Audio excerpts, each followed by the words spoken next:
The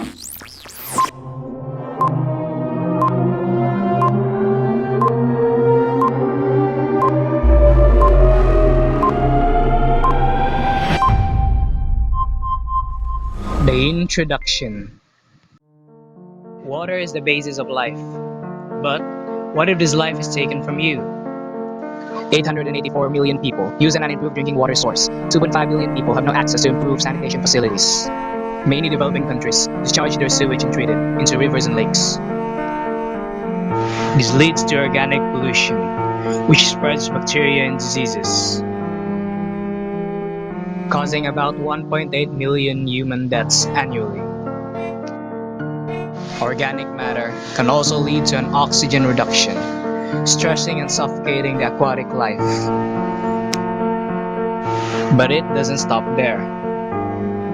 Non-organic substances, such as heavy metals and chemical waste, poison the fish and pass it down through the food chain to humans. What about the plastics?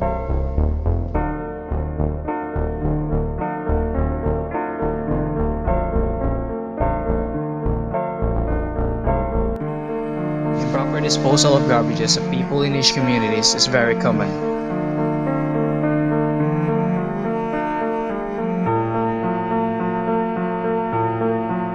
They often throw the garbages in canals.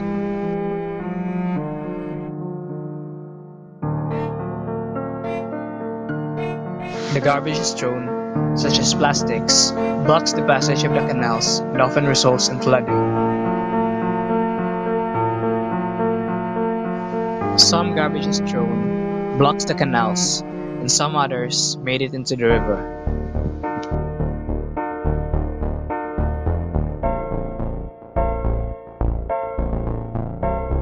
These garbages, such as plastics, can contaminate the river. It can affect the aquatic organisms, which is the primary food source of the people who live alongside the rivers.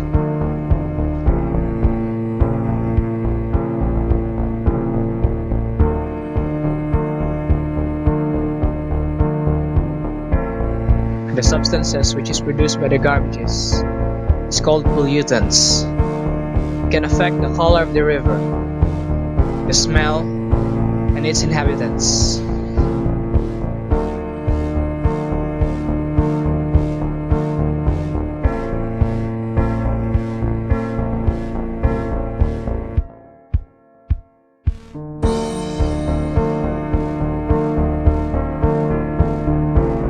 people who live alongside the river is somewhat you may call undisciplined.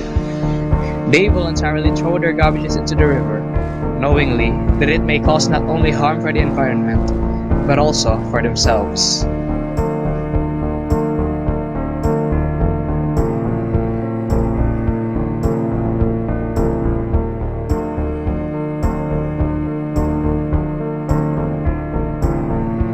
The river is a flowing body of water. The garbages which is thrown into the river and is distributed from each community into the river is flown towards the bigger body of water, the ocean. We all know that improper disposal of garbage is immoral in itself, but some people say that throwing garbage into the river is inevitable.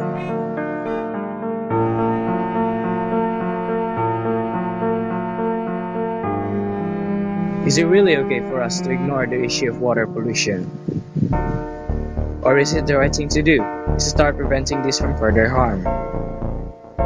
But we can't ignore this ethical issue because it is necessary for us to distinguish whether is it morally good or bad.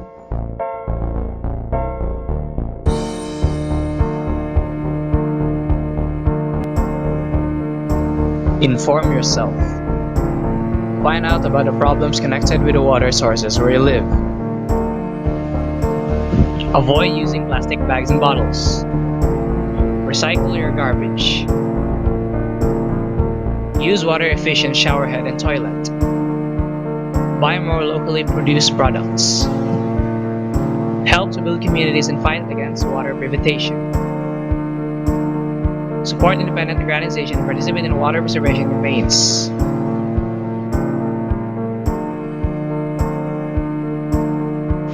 Water pollution is a global, but nevertheless a local issue.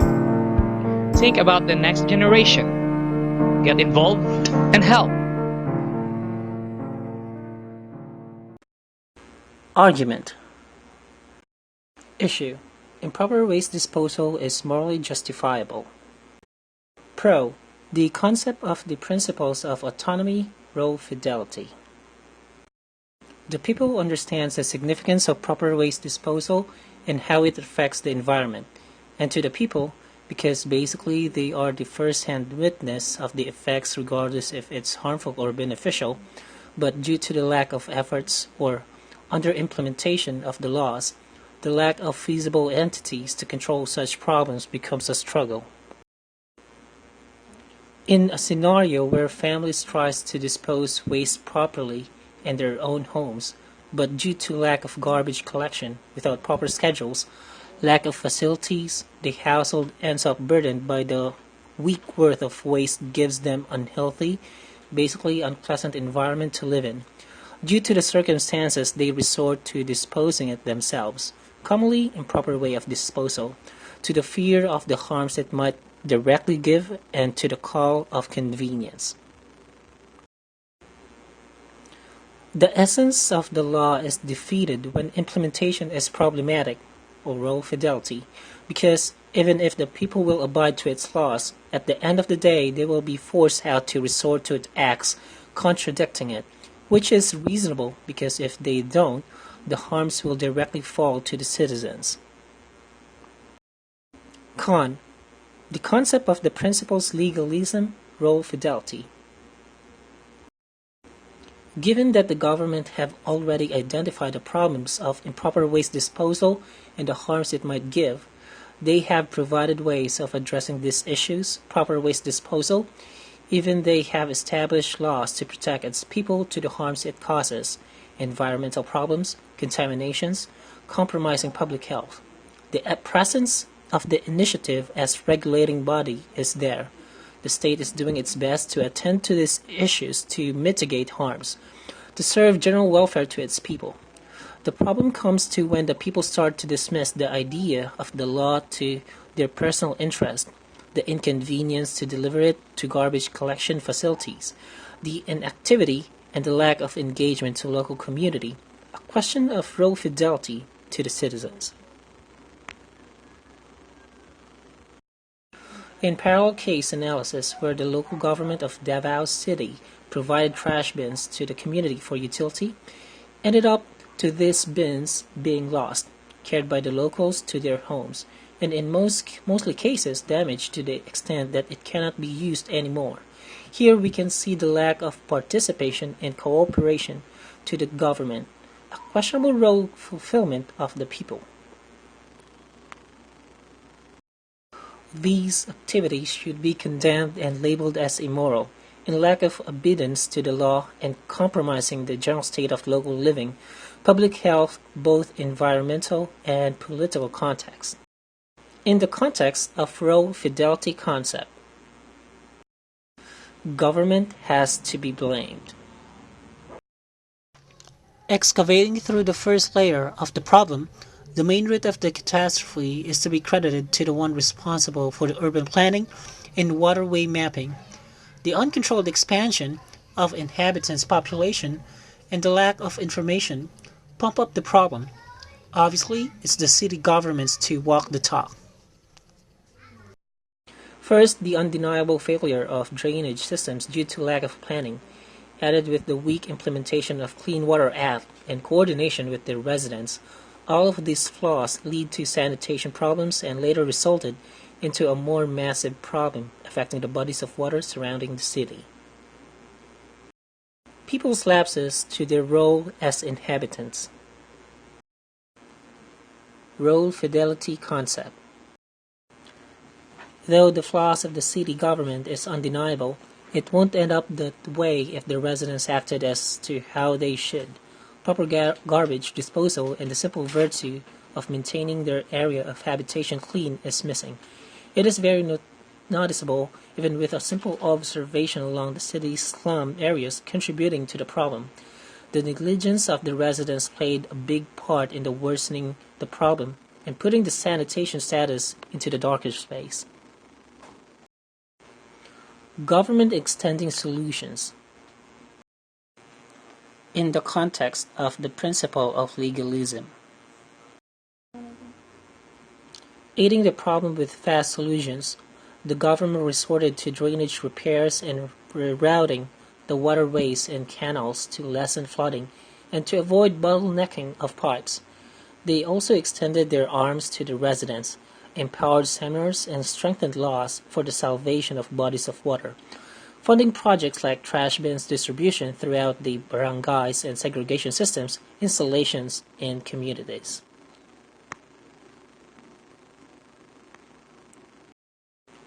Opposing the laws. In the context of the autonomy concept,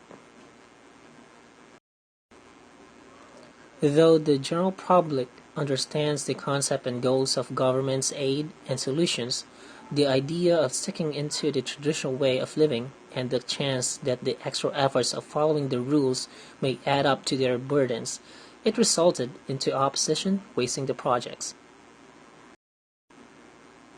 Disabling the projects the government offered, the system of solutions jammed up ending into an ineffective move. Conclusion. A combination of flaws from both is observed. The weakness of the law which ignited the main fuse of the problem, from negligence in planning and unmonitored quantity of inhabitants are observed to be the cause. On the other hand, the residents' lapses in maintaining their area of living clean and the failure of their sanitation status fueled the catalyst, poisoning the environment and the waterways, all leading to the catastrophic result. Though the government offered aids, the mentality of the inhabitants devoured the solution as they refused to abide the laws. As an overview, it is obviously the failure of both sides for organizing a community requires collective effort and unity of both parties. Just like a building that erects through columns and beams, development needs the full efforts of the governing bodies and the governed.